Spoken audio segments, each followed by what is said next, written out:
मेरा नाम राजीव है।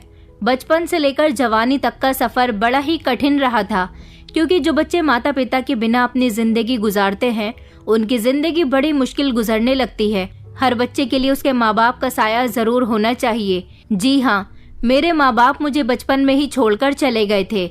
मेरा इस दुनिया में मेरे बड़े भाई के अलावा कोई भी नहीं था। पहले तो मैं अपने चाचा चाची के साथ रहता था। चाची मुझे बहुत परेशान करती थी क्योंकि मैं 7 साल का था। जब मेरे माँ बाप जिंदा थे मैं उनके साथ बड़ी शरारत करता था। उन्होंने कभी मुझे डांट तक न लगाई थी। मेरी शरारतों पर मैं जो करता था वो मुझे करने दिया करते थे। वो मुझसे बहुत प्यार करते थे। उस समय मेरे बड़े भाई की उम्र 17 साल थी। हम दोनों भाइयों की उम्र में पूरे 10 साल का फर्क था। भैया के जन्म के बाद काफ़ी समय तक मम्मी पापा ने दूसरी औलाद का इंतज़ार किया था, मगर फिर उन्होंने उम्मीद छोड़ दी थी क्योंकि काफ़ी साल बीत चुके थे। लेकिन मेरे भैया जब 10 साल के हुए तो मेरी मम्मी को ये खुशी दोबारा मिली थी कि वो माँ बनने वाली हैं। मेरे बड़े भाई शुरू से ही बहुत समझदार थे। फिर एक दिन एक एक करके मेरे माँ बाप इस दुनिया को छोड़कर चले गए। पहले पापा की मौत हो गई थी क्योंकि पापा को एक बड़ी बीमारी थी। फिर उसके बाद मम्मी की भी मौत हो गई क्योंकि पापा के मरने के बाद मम्मी ने अब पापा की मौत का सदमा अपने दिल से जो लगा लिया था। मेरा बचपन उसी दिन के बाद से ख़त्म होने लगा था। मैं अपने माँ बाप को बहुत याद करता था। हमारा बहुत बड़ा घर था। चाचा चाची हमारे साथ ही रहते थे। मम्मी के मरने से पहले चाचा को हम दोनों भाइयों की जिम्मेदारी सौंप दी थी। उस समय तो उन्होंने मम्मी को तसल्ली दी थी कि वो उनके दोनों बच्चों का बहुत ख्याल रखेंगे, मगर ऐसा कुछ नहीं हो सका था। भैया कॉलेज जाते थे जबकि मैं स्कूल जाता था, लेकिन मैं अपने आप को बहुत अकेला महसूस करता था। मुझे ऐसा लगता था जैसे मम्मी पापा के अलावा मेरा इस दुनिया में और कोई नहीं है। 1-2 साल और इसी तरह से गुजर गए थे। चाचा चाची हम दोनों भाइयों को हमारे हाल पर छोड़कर दूसरे घर में शिफ्ट हो गए थे। चाची को लगता था कि वो हम दोनों भाइयों की परवरिश अपने पति की कमाई पर कर रही हैं, इसलिए उन्होंने चाचा से हमारा किनारा करवा दिया था। चाचा को एहसास हुआ था कि अब हम दोनों भाई अकेले रह गए हैं, इसलिए उन्होंने भैया की कम उम्र में ही शादी करवा दी थी। उनको लगता था कि इस घर में हमारा ख्याल रखने वाली कोई औरत आ जाएगी। इस तरह भैया की शादी 18 साल की उम्र में हो गई। मेरी भाभी की उम्र भी इतनी ही थी। वो गरीब फैमिली से थी, मगर बड़ी ही चालाक थी। इंटर पूरा होने के बाद चाचा जी ने भैया को मामूली सी जॉब पर भी लगवा दिया था। भैया अपनी पढ़ाई भी कर रहे थे और जॉब भी कर रहे थे, मगर भाभी बिल्कुल भी अच्छी नहीं थी। मुझे तो लगता था कि भाभी के आ जाने के बाद मुझे अपना कोई साथी मिल जाएगा जो मेरा ख्याल रखेगा, लेकिन भाभी तो मेरा कोई ख्याल ही नहीं रखती थी। वो मुझसे ढंग से बात भी नहीं करती थी। सुबह सवेरे मैं खुद ही तैयार होकर स्कूल जाता था। धीरे धीरे मेरी उम्र 15 साल की हो गई थी। मैं अपनी भाभी का दिल जीतने की कोशिश करता था, मगर भाभी कभी मुझे मुंह लगाती ही नहीं थी। जिस दिन से भैया की शादी हुई थी वो मुझे पूरी तरह से भूल गए थे। जब तक चाचा चाची थे तब तक तो वो मेरा थोड़ा बहुत ध्यान भी रख लिया करते थे, लेकिन अब तो उन्हें यही नहीं पता होता था कि उनका भाई कहाँ है, कैसा है और क्या कर रहा है, और उसकी ज़िंदगी में आजकल क्या क्या चल रहा है।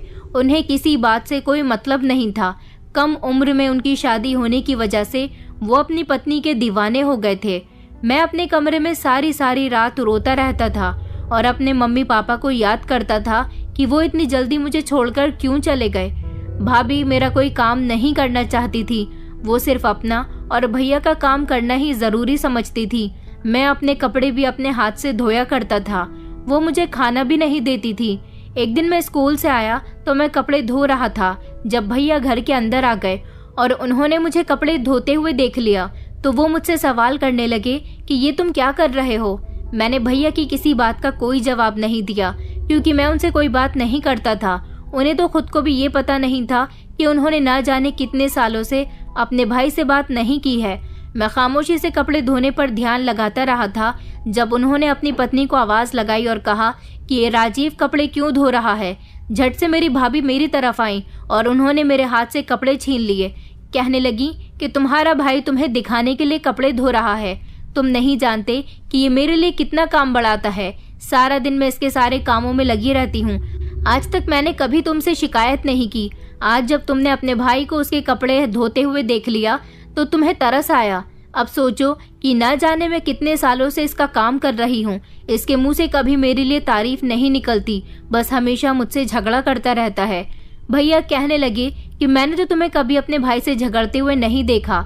तो भाभी कहने लगी कि मैंने कभी तुम्हें कुछ बताया नहीं, इसके सारे जुल्म सितम मैं खामोशी से बर्दाश्त करती रही हूँ। भाभी ये सब कुछ झूठ कह रही थी ताकि भैया के दिल में मेरे खिलाफ नफरत पैदा कर सके। मैं भाभी की एक एक हरकत को अच्छी तरह से जानता था।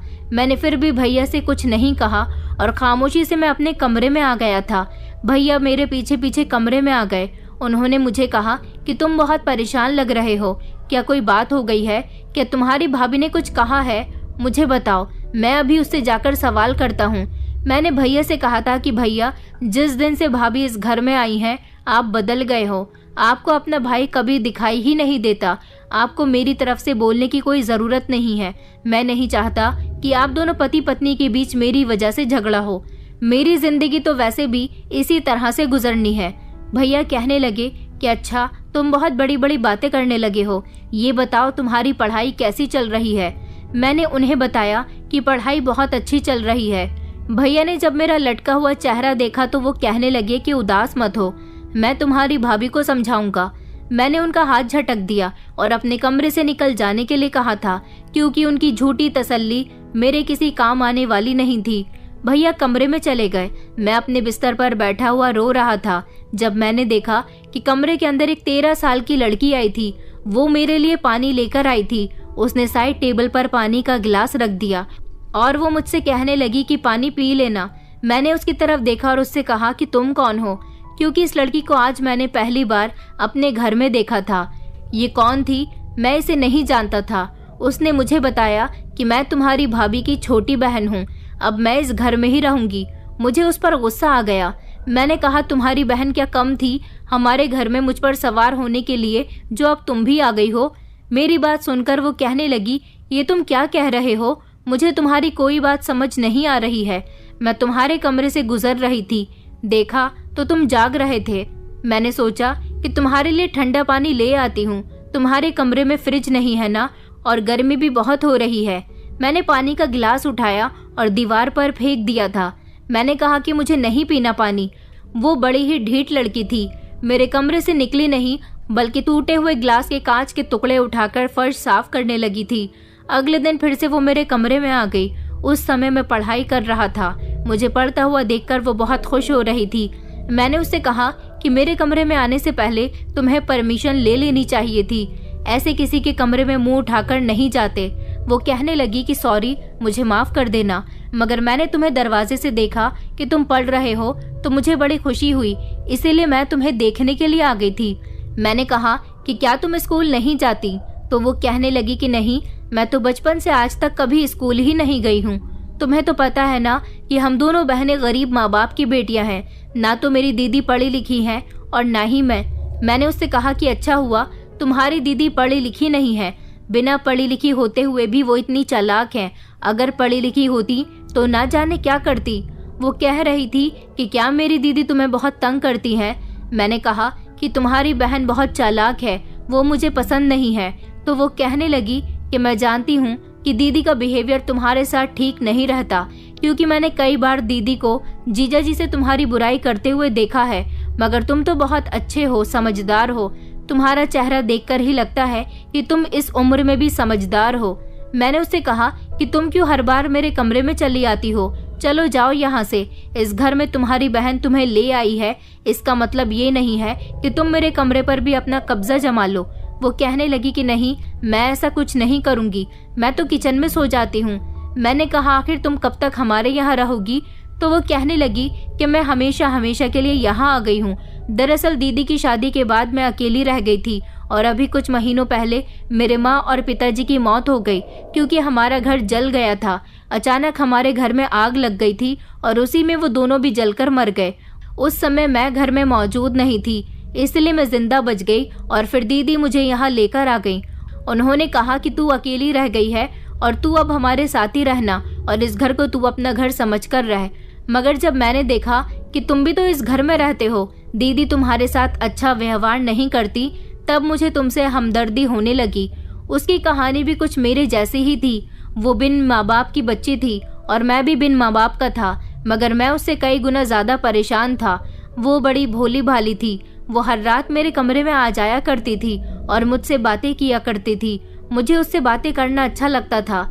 ऐसा लगता था जैसे उसके घर में आ जाने से मेरा अकेलापन दूर हो गया। लेकिन जब ये बात भाभी को पता चली कि वो मुझसे बहुत सारी बातें करती है, तो भाभी ने उसकी और मेरी शिकायत भैया से कर दी थी और अपनी बहन को भी समझाया था कि तुम्हें राजीव के कमरे में जाने की ज़रूरत नहीं है। उसका नाम दीपिका था। वो मुझे बचपन से ही अच्छी लगने लगी थी। हम दोनों के बीच गहरी दोस्ती हो गई थी और फिर इसी तरह धीरे धीरे हम दोनों जवान हो गए थे।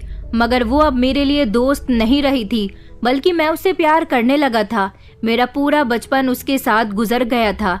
भाभी भले ही अपनी बहन से मना करती थी कि वो मुझसे बात ना किया करे, लेकिन वो फिर भी चोरी चुपके अपनी बहन से झूठ बोलकर मुझसे मिलती थी, मेरा ख्याल रखती थी, मुझसे बातें करती थी। मुझे याद है बचपन का वो दिन जब मैं बहुत तेज बुखार में तड़प रहा था। मुझे मेरे भैया और भाभी ने पलटकर नहीं देखा था। मैं बिस्तर पर लेटा हुआ था, थर थर कांप रहा था। मुझे ठंड लग रही थी जब वो मेरे कमरे में आई और उसने अपने मासूम हाथ मेरे माथे पर लगाया और कहने लगी कि तुम्हें तो बहुत तेज बुखार है। उसने ब्लैंकेट मुझे उड़ा दिया था। छोटी सी उम्र में ही वो मेरे लिए चाय बनाकर लाई थी। उसने फर्स्ट एड बॉक्स से निकालकर मुझे दवाई दी थी। सारी रात वो मेरी फिक्र में जागती रही थी, ठंडे पानी की पट्टियां मेरे माथे पर लगाती रही थी। और जैसे ही दिन निकला तो उसने भैया भाभी को बताया कि मेरी तबीयत खराब हो गई है। भैया तो मेरे लिए परेशान हुए थे। वो जल्दी से मुझे डॉक्टर के पास लेकर गए। उन्होंने मुझे दवाई दिलवाई और उन्होंने मुझसे इस बात का शिकवा किया कि तुमने मुझे इस बारे में क्यों नहीं बताया। मगर मैं भैया को बताकर क्या करता, उन्हें तो खुद अपने भाई की फिक्र होनी चाहिए थी। कई कई दिन गुजर जाते थे, मैंने उन्हें देखा भी नहीं था और कभी उन्होंने भी कोशिश नहीं की कि वो अपने भाई को देख लिया करते। मैं शुरू से ही बहुत खुदगर्ज रहा था। दूसरों के आगे झुकने की मुझे आदत नहीं थी। मैं अपने सारे काम खुद करना जानता था। लेकिन जिस दिन से मेरी जिंदगी में दीपिका आई थी, उसने ये कमी भी दूर कर दी थी। वो मेरी हर छोटी से छोटी और बड़ी से बड़ी ख्वाहिश का बहुत ख्याल रखती थी। मुझे खुश रखने की हमेशा कोशिश करती थी। वो कभी स्कूल नहीं जा सकी थी। उसे पढ़ने लिखने का बहुत शौक था, मगर जब वो रात को मेरे कमरे में आती थी तो मैं उसे पढ़ाया करता था। इस तरह वो पढ़ने लिखने के काबिल हो गई थी। मेरे स्कूल में कुछ दोस्त है, मैं उसकी सारी बातें अपने दोस्तों से शेयर किया करता था। मेरा बचपन से ही एक दोस्त रहा था जो स्कूल में मिला था। उसका नाम गौरव था। गौरव एक ऐसा इंसान था जिससे मेरी हर रोज मुलाकात होती थी, क्योंकि हम दोनों एक ही स्कूल में पढ़े थे, एक ही जगह ट्यूशन जाते थे और फिर हम दोनों बड़े होने के बाद एक ही कॉलेज में पढ़ने लगे थे। वक्त इसी तरह से गुजरता जा रहा था। भाभी ने जब देखा कि हम दोनों जवान हो रहे हैं और हम दोनों अभी भी एक दूसरे से मिलते हैं, तो भाभी ने हम दोनों के मिलने पर रोक लगानी शुरू कर दी थी। भैया भाभी के पास अब 2 बच्चे थे। भाभी अपने बच्चों में बिजी रहती थी, इसलिए उन्होंने दीपिका पर पहले के मुकाबले ध्यान देना छोड़ दिया था। लेकिन अब दीपिका जवान हो रही थी, इसलिए वो हम दोनों पर नजर रखती थी। उनका कहना था कि अब तुम दीपिका से ज्यादा बात मत किया करो, उससे दूर रहा करो, आखिर वो जवान हो गई है। लड़के लड़की जब आपस में मेलजोल रखते हैं तो इसका मतलब गलत निकालते हैं। मगर मैंने भाभी को डायरेक्टली बोल दिया था कि दीपिका मेरी बहुत अच्छी दोस्त है, मैं उसे पसंद करने लगा हूँ और देखना एक दिन मैं उससे शादी करके रहूंगा। उस दिन भैया घर में मौजूद नहीं थे। भाभी को मेरी बात पर गुस्सा आ गया और उन्होंने मेरे मुंह पर थप्पड़ मार दिया था। उन्होंने कहा कि तुम्हारी हिम्मत कैसे हुई मेरी बहन के बारे में ऐसा बोलने की। मेरी बहन की शादी बहुत अमीर घर में होगी। तुम देखना, मैं अपनी बहन की शादी बड़ी धूमधाम से करूंगी, क्योंकि इसकी जिम्मेदारी मैंने ली है, इसलिए मैं इसकी सारी ख्वाहिशों को पूरी करके रहूंगी। इसके माँ बाप नहीं है तो क्या हुआ, मैं इसकी माँ और बाप बनकर इसकी शादी करूंगी। तुम क्या सोचते हो कि वो इस घर में रही है तो क्या मैं तुम्हारी शादी उसके साथ करवा दूंगी? ऐसा कभी नहीं होगा। तुम्हारी मेरी बहन पर गंदी निगाह है। मैंने भाभी से कहा था कि भाभी, आपको मेरी बात का गलत मतलब निकालने की जरूरत नहीं है, मेरे साथ साथ वो भी मुझे पसंद करती है। भाभी कहने लगी कि ऐसा हो ही नहीं सकता। उस दिन दीपिका घर में मौजूद नहीं थी। वो अपने पुराने मोहल्ले की कुछ लड़कियों से मिलने के लिए गई हुई थी, क्योंकि वहाँ पर उसकी कुछ सहेलियां भी रहती थी। भाभी तो मुझे पहले से ही पसंद नहीं करती थी और अब वो मुझसे और ज्यादा दुश्मनी रखने लगी थी। उन्होंने मेरी ये शिकायत भैया को भी कर दी थी। भैया ने मुझे अपने कमरे में बात करने के लिए बुलाया था। उन्होंने कहा था कि क्या तुम्हारा दीपिका के साथ कुछ चल रहा है। मैंने भैया से भी साफ साफ बोल दिया था कि मैं उसे चाहता हूँ। भैया ने कहा था कि देखो, ऐसा नहीं हो सकता। तुम्हारी भाभी चाहती है कि उनकी बहन की शादी अच्छे घर में हो। तुम्हारी तो अभी तक नौकरी भी नहीं लगी है और अभी तुम्हारी उम्र भी कम है। अभी तुम्हें पढ़ाई लिखाई पर और अपनी नौकरी पर ध्यान देना चाहिए, ऐसी बातों पर नहीं। मगर मैंने भैया से जिद की थी और कहा था कि भैया, मैं उसे बहुत खुश रखूंगा। मेरे होते हुए उसे किसी बात की कोई कमी नहीं रहेगी। वैसे भी भाभी उसे बचपन में यहाँ लेकर आ गई थी। उन्होंने उसका ख्याल रखा। कितना अच्छा रहेगा कि उनकी बहन की शादी उनके देवर के साथ हो जाएगी तो वो सारी जिंदगी यहीं पर उनकी आंखों के सामने रहेगी। दोनों बहनें एक ही घर में सुखी और खुशी खुशी रहेंगी। भैया ने मेरे मुंह पर थप्पड़ मार दिया और कहने लगे कि सोच समझकर बोलो। तुम्हारी भाभी क्या सोचेगी कि उसकी बहन हमारे घर में रहती है तो तुमने उस पर गंदी नजर डाली। ये शब्द तुम्हें अपने मुंह से नहीं निकालने चाहिए। और वैसे भी अब काफी देर हो चुकी है। तुम्हारी भाभी ने उसका रिश्ता कहीं और तय कर दिया है। मैंने भैया को चौंक कर देखा और उनसे कहा कि भैया, आप मुझसे कहते हो कि मेरी उम्र अभी कम है, मुझे इस तरह की बातें नहीं करनी चाहिए। जबकि दीपिका तो उम्र में मुझसे भी ज्यादा छोटी है। भाभी को अभी उसका रिश्ता करने की क्या जल्दी आ रही थी। भैया कहने लगे कि देखो, वो उसकी बहन है, हम उनके मामले में नहीं बोल सकते। मैंने भैया के पैर पकड़ लिया और उनसे कहा कि प्लीज भैया, कुछ तो ऐसा करो जिससे भाभी हम दोनों की शादी के लिए राजी हो जाए। मैं उससे सच में बेहद मोहब्बत करता हूँ। मगर भैया ने कहा था कि मैं सिर्फ उसे समझा सकता हूँ, इसके अलावा मैं कुछ नहीं कर सकता। मुझे पूरा यकीन है कि तुम्हारी भाभी दीपिका के साथ तुम्हारी शादी कभी नहीं होने देगी। वो हमेशा मुझसे यही कहती है कि तुम कोई काम नहीं करते। मैंने भैया से कहा था कि आप फिक्र न करो, मैं भाभी के दिल में अपनी जगह बनाकर ही रहूंगा। दीपिका की खातिर मैंने पढ़ाई पर खूब ध्यान देना शुरू कर दिया था और कंप्यूटर कोर्स सीखना भी शुरू कर दिया था ताकि आने वाले वक्त में नौकरी मिलने पर मुझे कोई परेशानी न हो। भाभी ने दीपिका से उसका मोबाइल भी छीन लिया था और वो मुझे उसके कमरे की तरफ भी जाने नहीं देती थी। लेकिन फिर भी दीपिका मुझसे मिलने के लिए कोई ना कोई बहाना ढूंढ ही लेती थी। मगर अब उस बेचारी पर बहुत पहरे लगने लगे थे। भाभी ने उसका जीना दुश्वार कर दिया था। वो उसे कमरे से बाहर भी नहीं निकलने देती थी। मैं दीपिका को ऐसी हालत में नहीं देख सकता था। एक दिन मैंने भाभी से कह दिया था कि आप दीपिका के साथ बहुत गलत कर रही हो। भाभी ने कहा था कि वो मेरी बहन है, मैं उसके साथ कुछ भी करूं, तुम्हें उसके बारे में ज्यादा फिक्र करने की कोई जरूरत नहीं है। काफी दिन हो गए थे मेरी दीपिका से कोई बात नहीं हो पा रही थी। एक दिन मैं घर आया तो मैंने बहुत सारे मेहमानों को बैठा हुआ देखा था। ये लोग सगाई करने के लिए आए थे। दीपिका का रिश्ता तय कर दिया गया था और उसकी शादी में सिर्फ कुछ ही दिन रह गए थे। मुझसे ये सब बर्दाश्त नहीं हुआ था। मैं दीपिका की शादी किसी और से होते हुए नहीं देख सकता था। मैंने जब जबरदस्ती दीपिका से मिलने की कोशिश की तो भाभी ने मुझ पर इल्जाम लगा दिया और उन्होंने भैया से कहा कि आपका भाई मेरी बहन पर गंदी नजर डालता है। इसके होते हुए मेरी बहन इस घर में सेफ नहीं है। जब तक मेरी बहन की शादी नहीं हो जाती आप इसे अपने चाचा जी के यहाँ भेज दो। मगर मैंने उस दिन घर में बहुत हंगामा किया था। चिल्ला चिल्लाकर दीपिका से कहा था कि कमरे से बाहर आओ, मैं तुम्हें किसी और का होते हुए नहीं देख सकता। भाभी ने कहा था कि वो तुमसे प्यार नहीं करती, तुम उस पर मोहब्बत का झूठा इल्जाम लगा रहे हो। मगर मैंने भाभी से कह दिया था कि मैं कोई झूठ नहीं बोल रहा, वो मुझसे बहुत प्यार करती है। आप चाहो तो उसके मुंह से ये सारी बातें सुन सकती हो। भाभी ने भैया से कहा था कि ये सिर्फ मेरी बहन को अपनी बातों में लेने की कोशिश कर रहा है। वो बहुत सीधी सादी है, वो तो इसकी तरफ नजर उठाकर भी नहीं देखती। भैया ने जब दीपिका को बुलाया और उससे ये सवाल किया कि क्या तुम सच में राजीव से प्यार करती हो, तो ये देखकर मेरी आंखें फटी की फटी रह गई थी कि दीपिका ने साफ इनकार कर दिया था। मुझे उम्मीद नहीं थी कि दीपिका ऐसा भी कर सकती है। मुझे तो लगा था कि वो भैया के सामने साफ साफ बता देगी कि वो भी मुझसे प्यार करती है, मगर वो तो सबके सामने साफ मुकर गई थी। भाभी ने कहा कि बताओ अपने जीजा जी को कि उनका भाई तुम्हें परेशान करता है। भैया ने दीपिका की तरफ देखा तो दीपिका ने कहा था कि जी, आपका भाई मुझे परेशान करता है। ये बात सुनकर मैं दीपिका पर भड़क उठा था। मैंने कहा, ये तुम किस तरह की लड़की हो? बचपन से लेकर अब तक तुम मुझसे प्यार करती आई हो और आज सबके सामने झूठ बोल रही हो।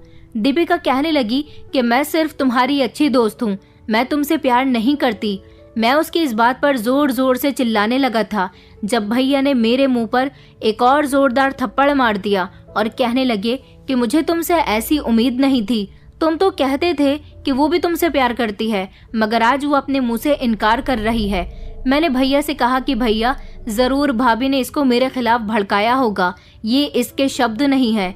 भाभी कहने लगी कि देखो देखो, अब तुम्हारा भाई मुझ पर भी इल्जाम लगा रहा है। मैं कहती थी ना कि ये बहुत बिगड़ गया है, मगर तुमने कभी मेरी बात नहीं सुनी। उस दिन मुझे बहुत गुस्सा आया था, मैं अपने गुस्से पर कंट्रोल नहीं कर पा रहा था। भाभी को भी मैंने बुरा भला कहना शुरू कर दिया था। भैया को इस बात पर गुस्सा आया और भैया ने जबरदस्ती मुझे धक्के मारकर घर से निकाल दिया था। उन्होंने कहा था कि जब तक दीपिका की शादी नहीं हो जाती तब तक तुम्हारी इस घर में कोई जगह नहीं है। मुझे अपने भाई पर विश्वास नहीं हो रहा था कि वो अपनी पत्नी की बातों पर इतना यकीन कर सकते हैं कि उन्हें अपने छोटे भाई की बात पर भी यकीन नहीं आ रहा। मुझे दीपिका से भी अब नफरत होने लगी थी कि उसे एक बार भी मुझ पर तरस नहीं आया था। उसने भैया को रोकने की कोशिश नहीं की थी, वो मुझे घर से निकाल रहे थे। उसके दिल में थोड़ा भी एहसास नहीं हुआ था कि ये सब कुछ उसकी वजह से हो रहा था। अगर वो भैया के सामने कह देती कि वो भी मुझसे प्यार करती है तो शायद भैया हम दोनों की शादी करवा देते।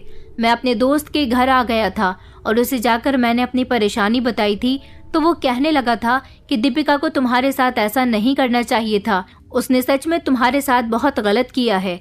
मेरे दोस्त ने फिर मुझे एक बड़ा ही जबरदस्त प्लान बताया था जिससे दीपिका मेरी हो सकती थी। अब मैंने सोच लिया था कि मैं दीपिका से अपना बदला लेकर ही रहूंगा, मैं उसे किसी और का नहीं होने दूंगा। मुझे अब उसकी शादी वाले दिन का इंतजार था, लेकिन मैं उसकी शादी से एक दिन पहले ही अपने घर चला गया था। मैंने जब दरवाजा बजाया तो दरवाजा भैया ने खोला था। भैया को मेरी शक्ल देखकर बहुत गुस्सा आया था, लेकिन मैं भैया के पैरों में गिर गया था और मैंने उनसे माफी मांगी थी। मैंने कहा था कि भैया मुझसे जो भी गलती हुई है उसके लिए प्लीज मुझे माफ कर दीजिए, और वैसे भी अब तो दीपिका की शादी होने जा रही है, आप मुझे दीपिका की शादी में शामिल नहीं होने देंगे। भैया तो खामोश थे, इतने में ही भाभी आ गई और उन्होंने भैया से कहा कि निकाल दो इस लड़के को यहाँ से, जब तक मेरी बहन की शादी नहीं हो जाती तब तक इसे यहाँ आने की कोई जरूरत नहीं है। मैंने भाभी से भी माफी मांगी थी और भाभी से कहा था कि प्लीज भाभी मुझे माफ कर दो, दीपिका मेरी दोस्त है, मैं उसकी शादी में शामिल होना चाहता हूँ। मेरे भैया भी अकेले हैं, शादी में ढेर सारे काम होते हैं, वो अकेले क्या क्या काम करेंगे। मैं उनकी मदद करना चाहता हूँ, अपनी गलती का पश्चाताप करना चाहता हूँ। मेरी बात सुनकर भाभी के चेहरे पर मुस्कुराहट आ गई थी। उन्हें इस बात का यकीन आ गया था कि दीपिका की मोहब्बत का भूत मेरे दिमाग से उतर गया है। भैया और भाभी ने मुझे माफ कर दिया था। मैंने दीपिका की शादी के सारे कामों में बढ़ चढ़कर हिस्सा लिया था। मैं हर काम को खुद ही कर रहा था। मैंने देखा था कि दीपिका की आंखों में मेरे लिए मोहब्बत थी, उसकी आंखों में आंसू भी थे। वो मुझसे कोई बात नहीं कर रही थी, बस ऐसे रिएक्ट कर रही थी जैसे वो इस शादी से बहुत खुश है। मैंने भी किसी को कोई शक नहीं होने दिया था। आखिरकार मैं अपने एक दोस्त के साथ प्लान बनाकर आया था जिसमें मुझे कामयाब होना था। दीपिका की शादी का दिन आ गया था, उसकी बारात आने में 2 घंटे रह गए थे। जब भैया ने मुझे ये काम सौंपा था कि तुम्हें दीपिका को पार्लर से पिक कर लेना है और उसे लेकर मैरिज हॉल पहुंच जाना है, मैंने भैया से कहा था कि जी भैया ऐसा ही होगा। मैं उसको लेने के लिए पार्लर चला गया था। वो दुल्हन बनकर बहुत सुंदर लग रही थी, मगर उसके चेहरे पर बिल्कुल भी मुस्कुराहट नहीं थी। मैंने उससे कोई बात नहीं की, उसे गाड़ी में बैठने का इशारा किया तो वो मेरे साथ बैठ गई और सारे रास्ते उसने मुझसे कोई बात नहीं की थी। थोड़ी दूरी पर जाकर मैंने गाड़ी रोक ली थी और उससे कहा था कि तुम बहुत खुश होगी ना अपनी इस शादी से। मुझे भी खुशी हो रही है कि आज तुम किसी और की पत्नी बनने जा रही हो। वैसे तुमने मेरे साथ बहुत अच्छा खेल खेला। दीपिका कहने लगी कि तुम्हारा क्या मतलब है, अचानक से तुम मेरी शादी से इतने खुश कैसे हो गए। मैंने कहा मैं मजबूर हूँ खुश होने पर, आखिरकार तुम मेरी बचपन की दोस्त हो। तुम्हारी शादी में शामिल होना चाहता था, इसलिए भैया भाभी से माफी मांगनी पड़ गई। मेरी बात सुनकर दीपिका फूट फूट कर रोने लगी थी। मैंने कहा अब तुम्हारे रोने का कोई फायदा नहीं है। मैंने पानी की बोतल उठाई और उसे पीने के लिए दी। दीपिका पानी नहीं पी रही थी।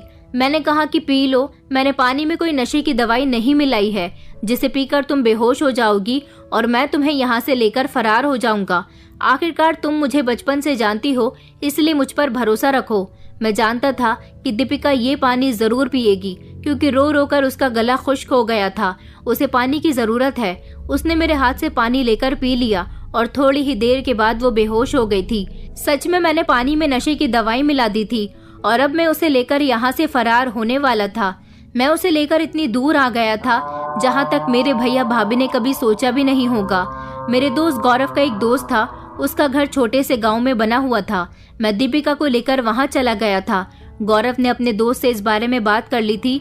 मेरे और दीपिका के बारे में उसने उसे सब कुछ बता दिया था। वो हमें कुछ दिनों के लिए अपने घर में जगह देने के लिए तैयार हो गया था। वो गाँव हमारे घर से बहुत दूरी पर बना हुआ था। मैं दीपिका को लेकर वहां बने हुए इस घर में चला गया था और दीपिका को बिस्तर पर लिटा दिया था। काफी देर तक मैं दीपिका के होश में आने का इंतजार करता रहा। जब दीपिका होश में आई तो वो पहचानने की कोशिश कर रही थी कि वो कौन सी जगह पर आ गई है और अपने दिमाग पर जोर डाल रही थी कि आखिर उसके साथ क्या हुआ था। लेकिन जब उसे याद आया कि उसके साथ क्या हुआ था तो उसने मुझे धक्का दिया और वहां से भागने की कोशिश करने लगी। जब मैंने दीपिका का हाथ पकड़ लिया और उससे कहा कि मैं तुम्हें कहीं नहीं जाने दूंगा, अब तुम मेरे हाथों इस्तेमाल हो चुकी हो, तुमसे कोई शादी नहीं कर सकता, तुम्हारी मजबूरी बन गई है मुझसे शादी करना, चलो और मुझसे शादी कर लो, थोड़ी ही देर में हम दोनों की शादी का मुहूर्त है। दीपिका मेरी बात सुनकर फूट फूट कर रोने लगी और कहने लगी कि तुमने ये क्या कर दिया, तुमने धोखे से मेरे साथ ये सब किया, मैं तुम्हें कभी माफ नहीं करूंगी। उधर दीदी और जीजा जी की भी सब लोगों के सामने बेइज्जती हो रही होगी। मेरी बारात उधर मैरिज हॉल में आ गई होगी और सब दुल्हन को तलाश कर रहे होंगे। मैंने कहा कि जो होता है हो जाए, मुझे किसी की कोई परवाह नहीं है। भला मेरी परवाह किसने की? मुझे तुमसे उम्मीद थी कि तुम मुझसे मोहब्बत करती हो, लेकिन तुमने भी मेरी परवाह नहीं की। तुम्हारी यही सजा है। वो फूट फूट कर रोने लगी। वो मुझे नफरत की नजर से देख रही थी। उसने कहा कि मैं पहले तुमसे मोहब्बत करती थी मगर अब मैं तुमसे नफरत करने लगी हूँ।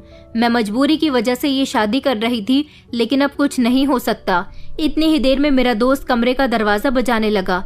जब मैं उसकी बात सुनने के लिए गया तो वो कहने लगा कि पंडित जी आ चुके हैं और मुहूर्त हो गया है। मैंने जबरदस्ती दीपिका का हाथ पकड़ा और उसके साथ शादी करने के लिए उसे पंडित जी के पास लेकर जा रहा था।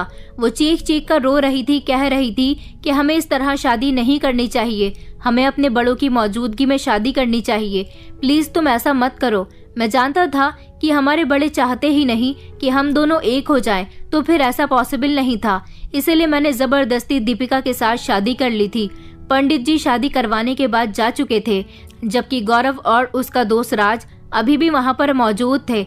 ये 2 कमरों का घर था। रात के लगभग 2 बज रहे थे। वो दोनों कहने लगे कि काफी रात हो चुकी है, हमारा घर यहाँ से बहुत दूर है, हम लोग यहाँ से सुबह चले जाएंगे। मैंने उन लोगों से कहा था कि हाँ, इतनी रात में तुम लोगों का यहाँ से जाना भी ठीक नहीं है। वैसे भी उन लोगों ने दीपिका से मेरी शादी करवाने के लिए मेरी बहुत मदद की थी, इसलिए मैंने उनसे कहा था कि सुबह आराम से चले जाना। मैंने राज का भी बहुत शुक्रिया अदा किया था कि उसने मुझे अपने घर में रहने के लिए जगह दी थी। राज कह रहा था कि दोस्ती में इतना तो चलता ही है। आज मैं बहुत खुश था, जबरदस्ती ही सही, मगर मुझे मेरी मोहब्बत मिल गई थी। शादी होने के बाद दीपिका ने खुद को कमरे में बंद कर लिया था। मैंने कमरे का दरवाजा बहुत बजाया था, मगर वो खोल ही नहीं रही थी। वो बहुत नाराज थी और कमरे में बैठी रो रही थी। मैं अभी उन लोगों के साथ ऊपर वाले कमरे में मौजूद था, क्योंकि वो सारी रात वहीं पर गुजारने वाले थे। उन्होंने मुझे समझाया था कि अभी तुम्हारी पत्नी गुस्से में है, उसके साथ जबरदस्ती मत करना, ऐसा न हो कि वो गुस्से में कोई गलत कदम उठा ले, वो मासूम लड़की है। मैं उनकी बात अच्छे से समझ गया था। राज ने कहा था कि आज तुम्हारे लिए एक बहुत बड़ा सेलिब्रेशन का दिन है, तो तुम चिल करो। वो ड्रिंक लेकर आया था, मगर मैं ड्रिंक नहीं करता था। मैंने उसे साफ मना कर दिया, मगर उन दोनों ने खुशी के मौके पर मुझे जबरदस्ती पिला दी थी और मुझे इतना नशा चढ़ गया था कि मुझे अपना होश ही नहीं रहा था। बस मुझे इतना दिखाई दे रहा था कि वो दोनों मुझे ऐसी हालत में देखकर बड़ी जोर जोर से हंस रहे थे। थोड़ी देर गुजरी थी कि मैं अपनी दोनों आंखें बंद करके नशे की हालत में गहरी नींद में सो चुका था, लेकिन जब सुबह मेरी आंख खुली तो मैं बहुत घबरा गया। मैंने चारों तरफ देखा, मगर गौरव और राज मुझे कहीं भी दिखाई नहीं दे रहे थे। फिर अचानक मुझे दीपिका का ख्याल आया। मैं भागते हुए नीचे वाले पोर्शन में गया। मैंने देखा कि कमरे का दरवाजा खुला हुआ था। मैं जैसे ही कमरे के अंदर गया तो ये देखकर मेरे होश उड़ गए थे कि दीपिका वहां पर मौजूद नहीं थी और ना ही वो दोनों वहां पर मौजूद थे। दीपिका कहाँ चली गई थी? मैं घर से बाहर निकला तो ये देखा कि दरवाजे पर ही 2 लंबे चौड़े मर्द खड़े हुए थे। उन्होंने मुझसे कहा कि तुम कौन हो लड़के, तुम्हारा वक्त पूरा हो गया, अब तुम यहाँ से जा सकते हो। मैंने चौंक कर उन्हें देखा और कहा कि तुम लोग कैसी बातें कर रहे हो, किस तरह का वक्त, और मैं कहाँ जाऊँ? ये मेरे दोस्त का घर है, मैं यहाँ पर 10-15 दिन रुकने के लिए आया हूँ। उन्होंने कहा कि तुम्हारे दोस्त का घर नहीं है, बल्कि ये हमारे गांव का एक ऐसा घर है जहाँ पर मुसाफिर लोग रात गुजारने के लिए आते हैं, बल्कि इस घर को किराए पर लेते हैं। मैंने कहा मगर मैंने इसे किराए पर नहीं लिया था, ये सच में मेरे एक दोस्त का घर है। तो उन्होंने कहा कि ज्यादा होशियारी दिखाने की कोई जरूरत नहीं है लड़के, तुम्हारे दोस्त यहाँ से जा चुके हैं और उन्होंने पूरी रात की कीमत भी हमें दे दी है, अब तुम यहाँ से जा सकते हो। मैंने कहा मगर मेरे दोस्त कहाँ चले गए, मैं तो अपनी पत्नी को भी यहाँ लेकर आया था। उन्होंने कहा हम ये तो नहीं जानते, मगर तुम्हारे दोस्तों ने कल रात यहाँ आकर कहा था कि वो रास्ता भटक गए हैं, रात गुजारने के लिए उन्हें ये घर चाहिए, वो इसकी कीमत देने के लिए तैयार हैं। सुबह वो लोग ये घर खाली कर देंगे। तुम्हारे दोस्त तो जा चुके हैं, तो तुम अब यहाँ क्या कर रहे हो? मैंने उनसे चिल्ला चिल्ला कर कहा था कि आखिर ये सब क्या हो रहा है, मैं कुछ नहीं जानता, सिर्फ मुझे इतना बता दो कि मेरी पत्नी कहाँ है। वो लोग कहने लगे कि हम तुम्हारी पत्नी को नहीं जानते। कौन सी पत्नी, कैसी पत्नी? मैं तो ये बात सुनकर पागल हो गया था। मैंने पूरे गांव में दीपिका को तलाश करने की कोशिश कर ली थी। मुझे रह रहकर गौरव और राज पर गुस्सा आ रहा था कि ये लोग मुझे छोड़कर कहाँ चले गए थे। मैंने उन दोनों का नंबर भी ट्राई किया था, मगर उन दोनों का नंबर स्विच ऑफ जा रहा था और ना ही मुझे दीपिका का कुछ पता चल पा रहा था। 2 दिन तक मैं दीपिका को पूरे गांव में ढूंढता रहा था। वो लोग मेरी गाड़ी भी ले गए थे। मैं बुरी तरह से फंसकर रह गया था। मेरे पास पैसे भी नहीं थे क्योंकि वो लोग मेरा वॉलेट भी लेकर जा चुके थे। उन लोगों ने मेरे साथ बहुत बड़ा धोखा किया था। मुझे सबसे ज्यादा फिक्र दीपिका की हो रही थी। फिर मैं जैसे तैसे अपने शहर पहुंच गया था। वहां जाने के बाद मुझे अपना घर याद आया था। मुझे लगा कहीं दीपिका घर वापस तो नहीं चली गई, मगर मेरे घर जाने की हिम्मत नहीं हो रही थी क्योंकि दीपिका को मैं अपने साथ लेकर गया था। अब मैं उन्हें क्या बताता कि दीपिका को मैं कहाँ छोड़ आया था? मेरी कुछ समझ नहीं आ रहा था। मैं फिर भी हिम्मत करके अपने घर चला गया था, लेकिन जब मैं वहां गया तो पता चला कि मेरे घर के सब लोग अस्पताल गए हुए हैं। आखिर अस्पताल में कौन था? पड़ोसी ने मुझे अस्पताल के बारे में बता दिया था। मैं इस समय अस्पताल चला गया था जब मुझे वहां जाकर पता चला कि अस्पताल में कोई और नहीं बल्कि दीपिका एडमिट है। वहां पर भैया और भाभी भी मौजूद थे। उन लोगों ने मुझे देख लिया था।